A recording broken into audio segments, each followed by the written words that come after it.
The golden stories में आपका स्वागत है। आइए सुनते हैं मुंशी प्रेमचंद की लिखी कहानी मांगे की घड़ी।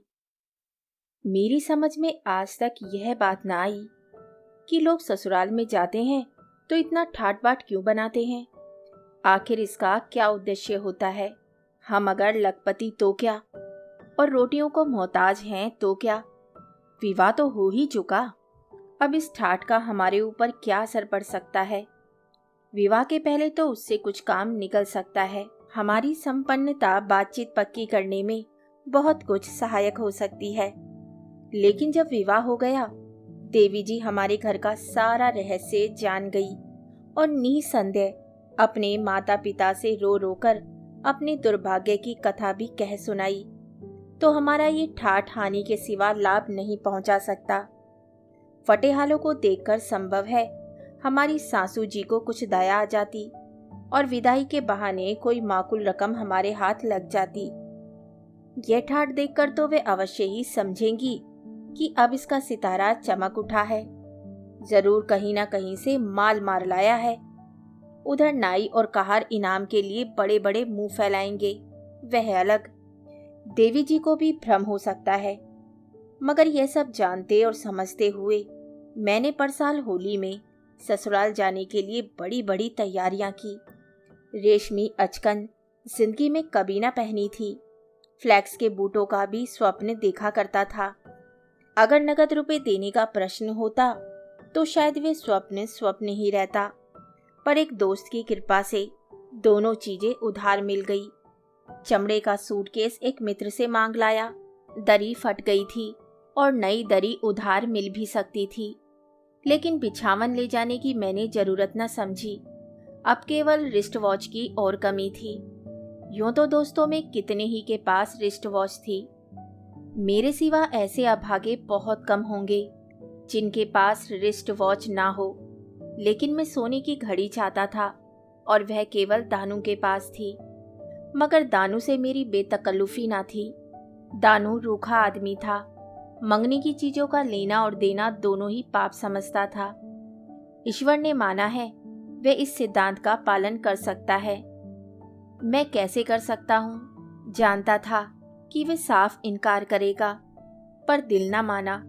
खुशामद के बल पर मैंने अपने जीवन में बड़े बड़े काम कर दिखाए हैं। इसी खुशामद की बदौलत आज महीने में 30 रुपए फटकारता हूँ। 1000 ग्रेजुएट से कम उम्मीदवार ना थे, लेकिन सब मुंह ताकते रह गए और बंदा मूंछों पर ताव देता हुआ घर आया। जब इतना बड़ा पाला मार लिया तो 2-4 दिन के लिए घड़ी मांग लेना कौन सा बड़ा मुश्किल काम था। शाम को जाने की तैयारी थी। प्रातःकाल दानू के पास पहुंचा और उनके छोटे बच्चे को, जो बैठक के सामने सहन में खेल रहा था, गोद में उठाकर लगा भीज भाज कर प्यार करने। दानू ने पहले तो मुझे आते देखकर जरा त्योरियां चढ़ाई थी, लेकिन मेरा ये वात्सल्य देखकर कुछ नरम पड़े। उनके होठों के किनारे जरा फैल गए। बोले, खेलने दो दुष्ट को, तुम्हारा कुर्ता मैला हुआ जाता है। मैं तो इसे कभी छूता भी नहीं। मैंने कृत्रिम तिरस्कार का भाव दिखाकर कहा, मेरा कुर्ता मैला हो रहा है ना, आप इसकी क्यों फिक्र करते हैं। वाह, ऐसा फूल सा बालक और उसकी यह कदर। तुम जैसों को तो ईश्वर नाहक संतान देता है। तुम्हें भारी मालूम होता है तो लाओ मुझे दे दो। यह कहकर मैंने बालक को कंधे पर बैठा लिया और सहन में कोई 15 मिनट तक उचकता फिरा। बालक खिलखिलाता था और मुझे दम न लेने देता था। यहाँ तक कि दानू ने उसे मेरे कंधे से उतारकर जमीन पर बिठा दिया और बोले, कुछ पान पत्ता तो लाया नहीं, उल्टे सवारी कर बैठा। जा अम्मा से पान बनवा ला। बालक मचल गया। मैंने उसे शांत करने के लिए दानू को हल्के हाथों 2-3 धप जमाई और उनकी रिस्ट वॉच से सुसज्जित कलाई पकड़कर बोला, ले लो बेटा, इनकी घड़ी ले लो। ये बहुत मारा करते हैं तुम्हें। आप तो घड़ी लगाकर बैठे हैं और हमारे मुन्ने के पास है नहीं। मैंने चुपके से रिस्ट वॉच खोलकर बालक की बाह में बांध दी और तब उसे गोद में उठाकर बोला, भैया अपनी घड़ी हमें दे दो। सयाने बाप के बेटे भी सयाने होते हैं। बालक ने घड़ी को दूसरे हाथ से छिपाकर कहा, तुमको नहीं देंगे। मगर मैंने अंत में उसे फुसलाकर घड़ी ले ली और अपनी कलाई पर बांध ली। बालक पान लेने चला गया। दानू बाबू अपनी घड़ी के गुणों की प्रशंसा करने लगे। ऐसी सच्ची समय बताने वाली घड़ी आज तक कम से कम मैंने नहीं देखी। मैंने अनुमोदन किया। है भी तो स्विस। दानू, अजी, स्विस होने से क्या होता है? लाखों स्विस घड़ियां देख चुका हूं। किसी को सर्दी, किसी को जुकाम, किसी को गठिया, किसी को लकवा। जब देखिए तब अस्पताल में पड़ी हैं। घड़ी की पहचान चाहिए और यह कोई आसान काम नहीं। कुछ लोग समझते हैं बहुत दाम खर्च देने से अच्छी घड़ी मिल जाती है। मैं कहता हूं तुम गधे हो। दाम खर्च करने से ईश्वर नहीं मिला करता। ईश्वर मिलता है ज्ञान से और घड़ी भी मिलती है ज्ञान से। फासिट साहब को तो जानते होगे। बस बंदा ऐसो ही की खोज में रहता है। एक दिन आकर बैठ गया। शराब की चाट थी, जेब में रुपए नदारद। मैंने 25 रुपए में ये घड़ी ले ली। इसको 3 साल होते हैं और आज तक 1 मिनट का फर्क नहीं पड़ा। कोई उसके 100 आंकता है, कोई 200, कोई 350, पर मैं कहता हूं तुम सब गधे हो, गधे। 1000 के नीचे ऐसी घड़ी नहीं मिल सकती। पत्थर पर पटक दो, क्या मजाल की बल भी आए। मैं तब तो यार 1 दिन के लिए मंगनी दे दो, बाहर जाना है। औरों को भी इसकी करामात सुनाऊंगा। दानू, मंगनी तो तुम जानते हो मैं कोई चीज नहीं देता। क्यों नहीं देता? इसकी गाथा सुनाने बैठूं तो अलिफ लैला की दास्तान हो जाए।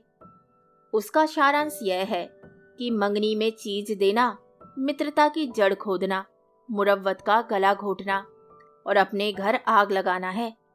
आप बहुत उत्सुक मालूम होते हैं, इसलिए 2-1 घटनाएं सुना ही दूं। आपको फुर्सत है ना? हाँ, आज तो दफ्तर बंद है, तो सुनिए। एक साहब लालटेन मंगनी ले गए। लौटाने आए तो चिमनियां सब टूटी हुई। पूछा, या आपने क्या किया? तो बोले, जैसी गई थी वैसी आई। यह तो आपने नहीं कहा था कि इनके बदले नई लालटेन लूंगा। वाह साहब वाह, ये अच्छा रोजगार निकाला। बताइए क्या करता।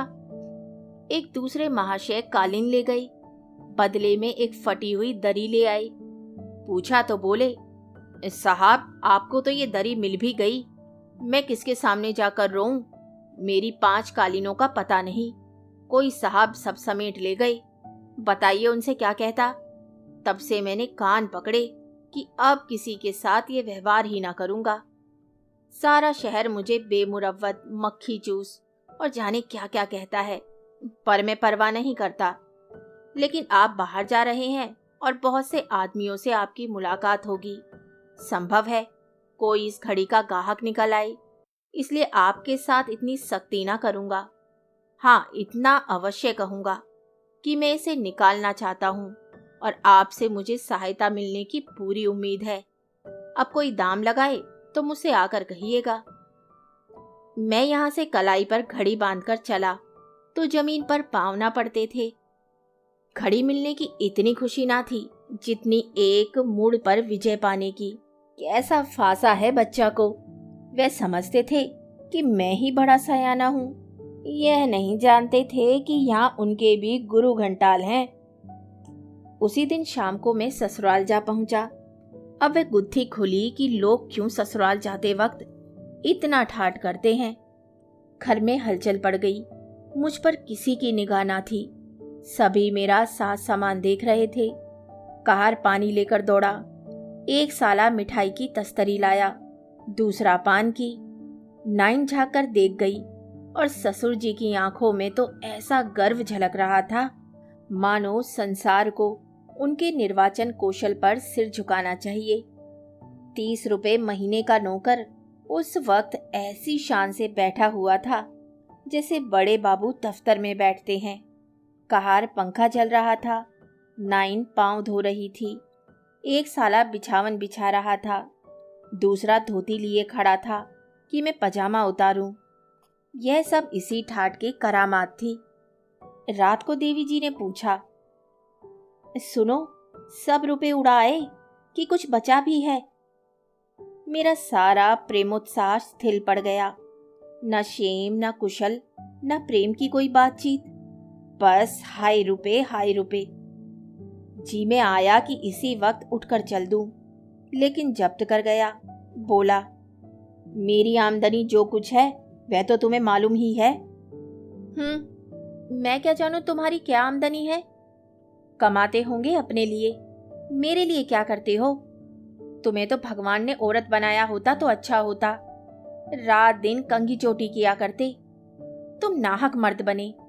अपने शौक सिंगार से बचत ही नहीं, दूसरों की फिक्र क्या करोगे?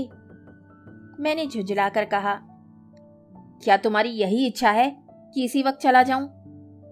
देवी जी ने भी त्योरियां चढ़ाकर कहा, चले क्यों नहीं जाते?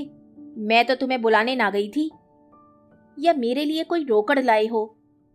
मैंने चिंतित स्वर में कहा, तुम्हारी निगाह में प्रेम का कोई मूल्य नहीं। जो कुछ है वह रोकड़ ही है। देवी जी ने त्योरियां चढ़ाए हुए ही कहा, प्रेम प्रेम अपने आप से करते होंगे, मुझसे तो नहीं करते।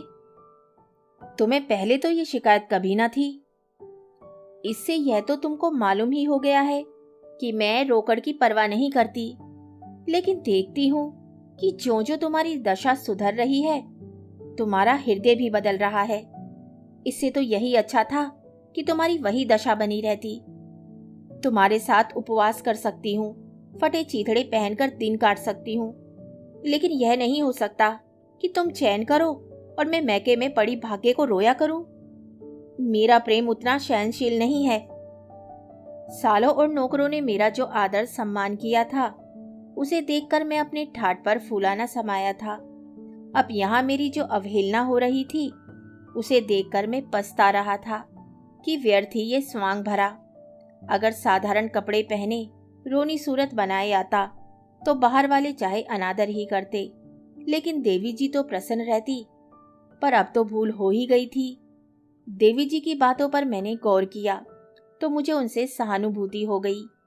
यदि देवी जी पुरुष होती और मैं उनकी स्त्री, तो क्या मुझे ये किसी तरह भी सह होता कि वह तो छैला बनी घूमे और मैं पिंजरे में बंद दाने और पानी को तरसूं? चाहिए यह था कि देवी जी से सारा रहस्य कह सुनाता। आत्म गौरव ने इसे किसी तरह स्वीकार न किया। स्वांग भरना सर्वथा अनुचित था, लेकिन पर्दा खोलना तो भीषण पाप था। आखिर मैंने फिर उसी खुशामद से काम लेने का निश्चय किया जिसने इतने कठिन अवसरों पर मेरा साथ दिया था। प्रेम पुलकित कंठ से बोला, प्रिय, सच कहता हूं, मेरी दशा अब भी वही है, लेकिन तुम्हारे दर्शनों की इच्छा इतनी बलवती हो गई थी कि उधार कपड़े लिए, यहाँ तक कि अभी सिलाई भी नहीं दी। फटे हालों आते संकोच होता था कि सबसे पहले तुमको दुख होगा और तुम्हारे घर वाले भी दुखी होंगे। अपनी दशा जो कुछ है वह तो है ही, उसका ढिंडोरा पीटना तो और भी लज्जा की बात है। देवी जी ने कुछ शांत होकर कहा, तो उधार लिया? और नगद कहाँ धरा था मेरे पास? घड़ी भी उधार ली? हाँ, एक जान पहचान की दुकान से ले ली। कितने की है? बाहर किसी ने पूछा होता तो मैंने 500 रुपए से कोड़ी कम न बताया होता, लेकिन यहाँ मैंने 25 रुपए बताया। तब तो बड़ी सस्ती मिल गई। और नहीं तो मैं फंसता ही क्यों?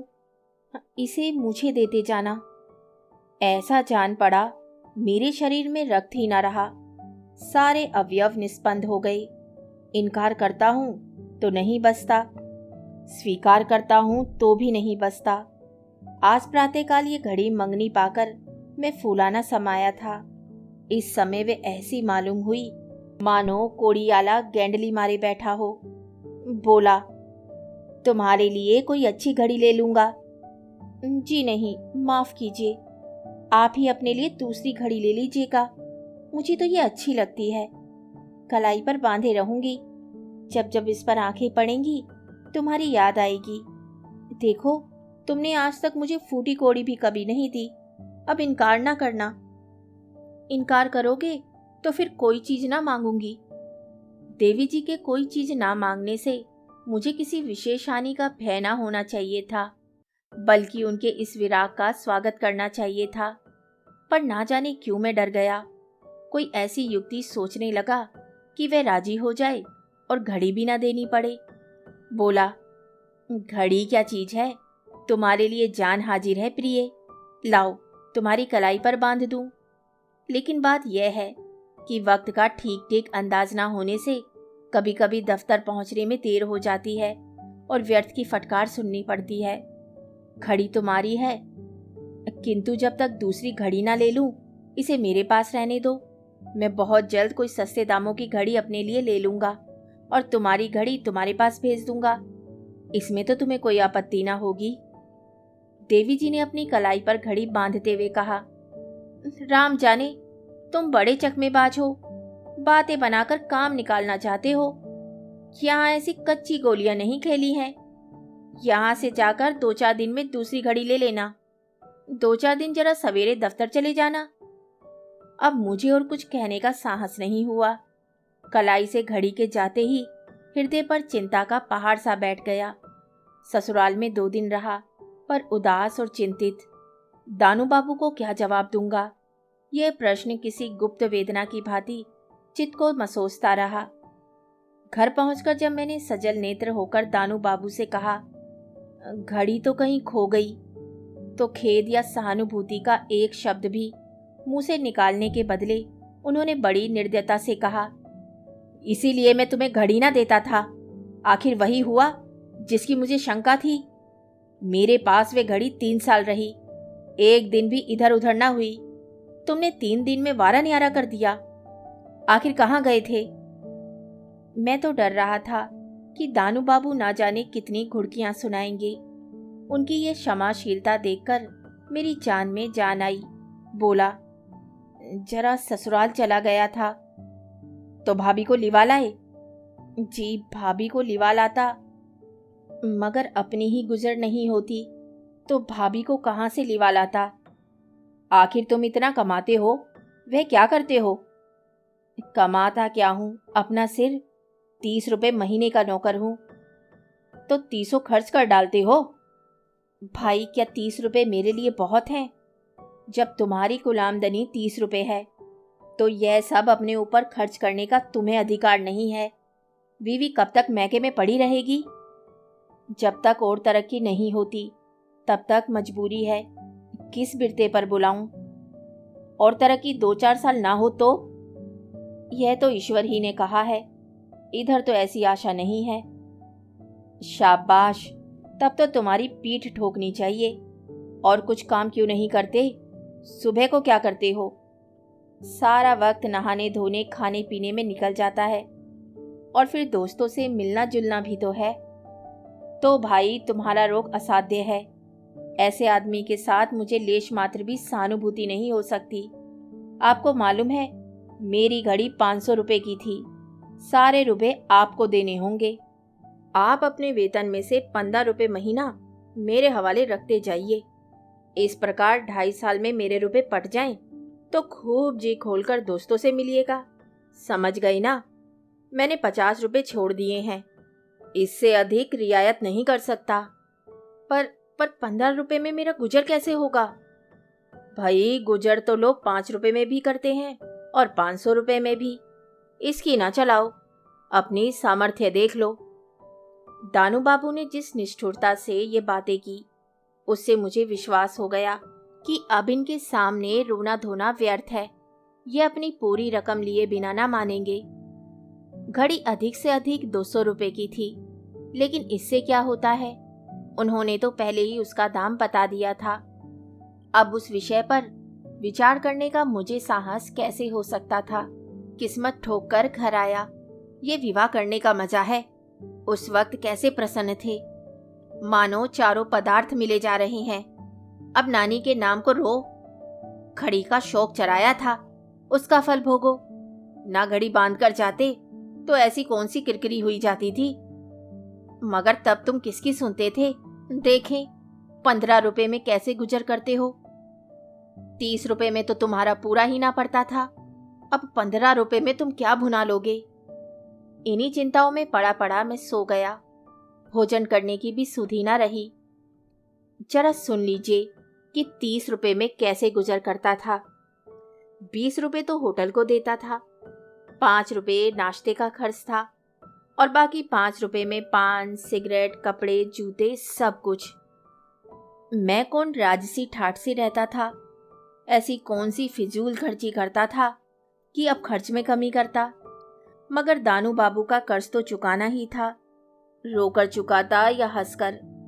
एक बार जी में आया कि ससुराल में जाकर घड़ी उठा लाऊं, लेकिन दानू बाबू से कह चुका था घड़ी खो गई। अब घड़ी लेकर जाऊंगा तो ये मुझे झूठा और लबाड़िया समझेंगे। मगर क्या मैं यह नहीं कह सकता कि मैंने समझा था कि घड़ी खो गई, ससुराल गया तो उसका पता चल गया, मेरी बीवी ने उड़ा दी थी। हाँ, यह चाल अच्छी थी, लेकिन देवी जी से क्या बहाना करूंगा? उसे कितना दुख होगा। घड़ी पाकर कितनी खुश हो गई थी, अब जाकर घड़ी छीन लाऊं तो शायद फिर मेरी सूरत भी ना देखे। हाँ, यह हो सकता था कि दानू बाबू के पास जाकर रोता। मुझे विश्वास था कि आज क्रोध में उन्होंने चाहे कितनी ही निष्ठुरता दिखाई हो, लेकिन 2-4 दिन के बाद जब उनका क्रोध शांत हो जाए और मैं जाकर उनके सामने रोने लगूं, तो उन्हें अवश्य दया आ जाएगी। बचपन की मित्रता हृदय से नहीं निकल सकती, लेकिन मैं इतना आत्मगौरव शून्य ना था और ना हो सकता था। मैं दूसरे ही दिन एक सस्ते होटल में उठ गया। यहाँ 12 रुपए में ही प्रबंध हो गया। सुबह को दूध और चाय से नाश्ता करता था, अब छटांग भर चनों पर बसर होने लगी। 12 रुपए तो यूं बचे। पान सिगरेट आदि की मद में 3 रुपए और कम किए और महीने के अंत में साफ 15 रुपए बचा लिए। ये विकट तपस्या थी। इंद्रियों का निर्दय दमन ही नहीं, पूरा सन्यास था, सन्यास। पर जब मैंने 15 रुपए ले जाकर दानू बाबू के हाथ में रखे तो ऐसा जान पड़ा मानो मेरा मस्तक ऊंचा हो गया है। ऐसे गौरवपूर्ण आनंद का अनुभव मुझे जीवन में कभी ना हुआ था। दानू बाबू ने सहृदयता के स्वर में कहा, बचाए या किसी से मांग लाई? बचाया है भाई, मांगता किससे? कोई तकलीफ तो नहीं हुई? कुछ नहीं, अगर कुछ तकलीफ हुई भी तो इस वक्त भूल गई। सुबह को तो अब भी खाली रहते हो, आमदनी कुछ और बढ़ाने की फिक्र क्यों नहीं करते? चाहता तो हूं कि कोई काम मिल जाए तो कर लूं, पर मिलता ही नहीं। यहां से लौटा तो मुझे अपने हृदय में एक नवीन बल, एक विचित्र स्फूर्ति का अनुभव हो रहा था। अब तक जिन इच्छाओं को रोकना कष्टप्रद जान पड़ता था, अब उनकी ओर ध्यान भी न जाता था। जिस पान की दुकान को देखकर चित अधीर हो जाता था, उसके सामने से मैं सिर उठाए निकल जाता, मानो अब मैं उस सतह से कुछ ऊंचा उठ गया हूं। सिगरेट, चाय और चाट, अब इनमें से किसी पर भी चित आकर्षित न होता था। प्रातःकाल भीगे हुए चने, दोनों जून रोटी और दाल, बस इसके सिवा मेरे लिए और सभी चीजें त्याज्य थी। सबसे बड़ी बात तो यह थी कि मुझे जीवन से विशेष रुचि हो गई थी। मैं जिंदगी में बेजार, मौत के मुंह का शिकार बनने का इच्छुक न था। मुझे ऐसा आभास होता था कि मैं जीवन में कुछ कर सकता हूँ। एक मित्र ने एक दिन मुझसे पान खाने के लिए बड़ा आग्रह किया, पर मैंने ना खाया। तब वे बोले, तुमने तो यार पान छोड़कर कमाल कर दिया। मैं अनुमान ही ना कर सकता था कि तुम पान छोड़ दोगे। हमें भी कोई तरकीब बताओ यार, मैंने मुस्कुराकर कहा। उसकी तरकीब यही है कि पान ना खाओ। जी तो नहीं मानता ना यार। आप ही मान जाएगा। बिना सिगरेट पिए तो मेरा पेट फूलने लगता है। फूलने दो, आप भी जग जाएगा। अच्छा तो लो, आज मैंने पान सिगरेट छोड़ा। तुम क्या छोड़ोगे? तुम नहीं छोड़ सकते। मैंने उनको उत्तेजित करने के लिए शंका की थी। इसका यथेष्ट प्रभाव पड़ा। वह दृढ़ता से बोले, तुम यदि छोड़ सकते हो तो मैं भी छोड़ सकता हूँ। मैं तुमसे किसी बात में कम नहीं हूँ। अच्छी बात है, देखूंगा भाई। देख लेना। मैंने इन्हें आज तक पान या सिगरेट का सेवन करते नहीं देखा। 5वें महीने में जब रुपए लेकर दानू बाबू के पास गया, सच मानो वे टूटकर मेरे गले से लिपट गए। बोले, वाह, हो तो यार तुम धुन के पक्के, मगर सच कहना, मुझे मन में कोसते तो नहीं? मैंने हंसकर कहा, अब तो नहीं कोसता, मगर पहले जरूर कोसता था। अब क्यों इतनी कृपा करने लगे? इसलिए कि मुझ जैसी स्थिति के आदमी को जिस तरह रहना चाहिए वह तुमने सिखा दिया। मेरी आमदनी में आधा मेरी स्त्री का है, पर अब तक मैं उसका हिस्सा भी हड़प कर जाता था। अब मैं इस योग्य हो रहा हूं कि उसका हिस्सा उसे दे दूं या स्त्री को अपने साथ रखूं। तुमने मुझे बहुत अच्छा पाठ दे दिया। अगर तुम्हारी आमदनी कुछ बढ़ जाए तो फिर उसी तरह रहने लगोगे? नहीं नहीं यार, कदापि नहीं। अपनी स्त्री को बुला लूंगा। अच्छा, तो खुश हो जाओ, तुम्हारी तरक्की हो गई है। मैंने अविश्वास के भाव से कहा, मेरी तरक्की अभी क्या होगी? अभी मुझसे पहले के लोग बड़े नाक रगड़ रहे हैं। कहता हूं मान जाओ। मुझसे तुम्हारे बड़े बाबू कहते थे। मुझे अब भी विश्वास न आया, पर मारे कौतूहल के पेट में चूहे दौड़ रहे थे। उधर दानू बाबू अपने घर गए, इधर मैं बड़े बाबू के घर पहुंचा। बड़े बाबू बैठ अपनी बकरी दूह रहे थे। मुझे देखा तो झेपते हुए बोले, क्या करें भाई, आज ग्वाला नहीं आया, इसलिए यह बला गले पड़ी। चलो बैठो। मैं कमरे में जा बैठा। बाबूजी भी कोई आध घंटे के बाद हाथ में गुड़गुड़ी लिए निकले और इधर उधर की बातें करते रहे। आखिर मुझसे ना रहा गया। बोला, मैंने सुना है मेरी कुछ तरक्की हो गई है। बड़े बाबू ने प्रसन्न मुख होकर कहा, हाँ भाई हाँ, हुई तो है। तुमसे दानू बाबू ने कहा होगा? जी हाँ, अभी कहा है, मगर मेरा नंबर तो अभी नहीं आया। तरक्की कैसे हुई? यह ना पूछो भाई, अफसरों की निगाह चाहिए, नंबर संबर कौन देखता है। लेकिन आखिर मुझे किसकी जगह मिली? अभी कोई तरक्की का मौका भी तो नहीं। कह दिया भाई, अफसर लोग सब कुछ कर सकते हैं। साहब एक दूसरी मद से तुम्हें 15 रुपए महीना देना चाहते हैं।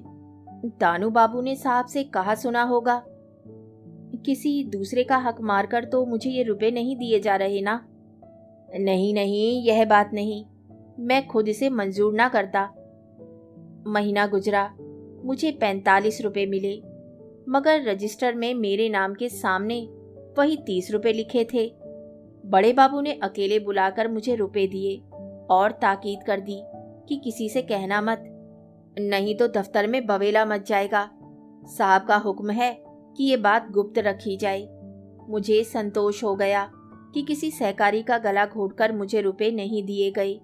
खुश खुश रुपये लिए सीधा दानू बाबू के पास पहुंचा। वे मेरी बाँछें खिली देखकर बोले, मार लाए तरक्की, क्यों? हाँ यार, रुपए तो 15 मिले, लेकिन तरक्की नहीं हुई, किसी और मद से दिए गए हैं। तुम्हें रुपए से मतलब है, चाहे किसी मद से मिले? तो अब बीवी को लेने जाओगे ना? नहीं, अभी नहीं। तुमने तो कहा था आमदनी बढ़ जाएगी तो बीवी को लाऊंगा। अब क्या हो गया? मैं सोचता हूँ पहले रुपए पटा दूं। अब से 30 रुपए महीना देता जाऊंगा। साल भर में पूरे रुपए पट जाएंगे, तब मुक्त हो जाऊंगा। दानू बाबू की आंखें सजल हो गई। मुझे आज अनुभव हुआ कि उनकी इस कठोर आकृति के नीचे कितना कोमल हृदय छिपा हुआ था। बोले, नहीं नहीं, अब की मुझे कुछ मत दो, रेल का खर्च पड़ेगा। वह कहाँ से दोगे? जाकर अपनी स्त्री को ले आओ। मैंने द्विधा में पढ़कर कहा, यार अभी ना मजबूर करो, शायद किस्त ना अदा कर सकूं तो। दानू बाबू ने मेरा हाथ पकड़कर कहा, तो कोई हर्ज नहीं। सच्ची बात यह है कि मैं अपनी घड़ी के दाम पा चुका। मैंने तो उसके 25 रुपए ही दिए थे। उस पर 3 साल काम ले चुका था। मुझे तुमसे कुछ ना लेना चाहिए था। अपनी स्वार्थपरता पर लज्जित हूं। मेरी आंखें भी भर आई। जी में तो आया घड़ी का सहारा रहस्य कह सुनाऊं, लेकिन जब्त कर गया। गदगद कंठ से बोला, नहीं दानू बाबू, मुझे रुपए अदा कर लेने दो। आखिर तुम उस घड़ी को 400-500 में बेच लेते या नहीं? मेरे कारण तुम्हें इतना नुकसान क्यों हो? भाई, अब घड़ी की चर्चा ना कहो। यह बताओ कब जाओगे? अरे, तो पहले रहने का तो ठीक कर लूं। तुम जाओ, मैं मकान का प्रबंध कर रखूंगा, मगर मैं 5 रुपए से ज्यादा किराया ना दे सकूंगा। शहर से जरा हटकर मकान सस्ता मिल जाएगा। अच्छी बात है, मैं सब ठीक कर रखूंगा। किस गाड़ी से लौटोगे? यह अभी क्या मालूम, विदाई का मामला है। शायद बने या ना बने, या लोग एक आध दिन रोक ही ले। तुम इस झंझट में क्यों पड़ोगे? मैं 2-4 दिन में मकान ठीक करके चला जाऊंगा। जी नहीं, आप आज जाइए और कल आइए। तो उतरूंगा कहाँ? मैं मकान ठीक कर लूंगा। मेरा आदमी तुम्हें स्टेशन पर मिलेगा। मैंने बहुत हीले हवाले किए, पर उस भले आदमी ने एक ना सुनी। उसी दिन मुझे ससुराल जाना पड़ा। मुझे ससुराल में 3 दिन लग गए। चौथे दिन पत्नी के साथ चला। जी में डर रहा था, कहीं दानू ने कोई आदमी ना भेजा हो तो कहाँ उतरूंगा, कहाँ को जाऊंगा। आज चौथा दिन है। उन्हें इतनी क्या गरज पड़ी कि बार बार स्टेशन पर अपना आदमी भेजे।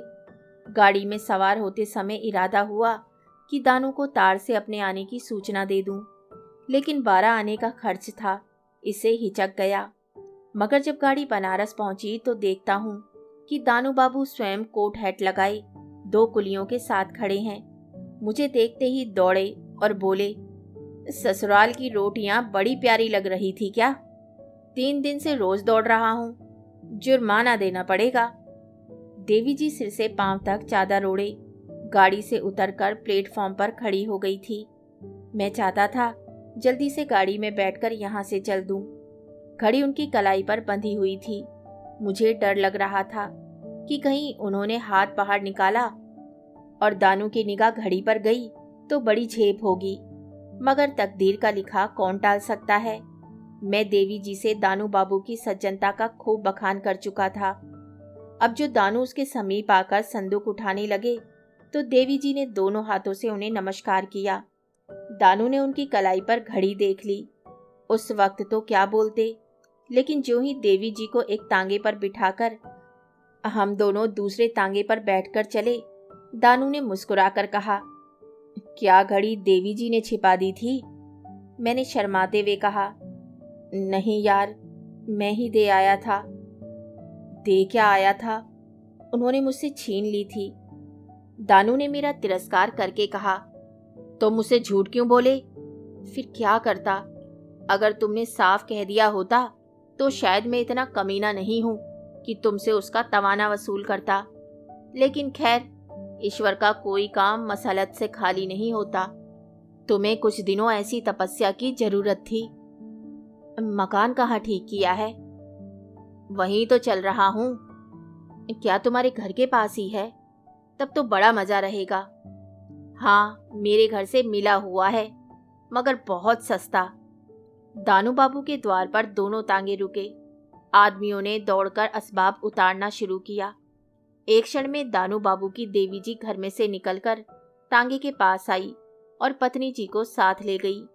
मालूम होता था ये सारी बातें पहले ही से सधी बधी थी। मैंने कहा, भाई तो यह कहो कि हम तुम्हारे बिना बुलाए मेहमान हैं। अब तुम अपनी मर्जी का कोई मकान ढूंढ लेना। 10-5 दिन तो यहाँ रहो। लेकिन मुझे ये जबरदस्ती की मेहमानी अच्छी ना लगी। मैंने तीसरे ही दिन एक मकान तलाश कर लिया। विदा होते समय दानू ने 100 रुपये लाकर मेरे सामने रख दिए और कहा, यह तुम्हारी अमानत है, लेते जाओ। मैंने विस्मय से पूछा, मेरी अमानत? मेरी अमानत कैसी? दानू ने कहा, 15 रुपये के हिसाब से 6 महीने के 90 रुपये हुए और 10 रुपये सूद। मुझे दानू की ये सज्जनता बोझ के समान लगी। बोला, तो तुम घड़ी ले लेना चाहते हो? फिर घड़ी का जिक्र किया तुमने, उसका नाम मत लो।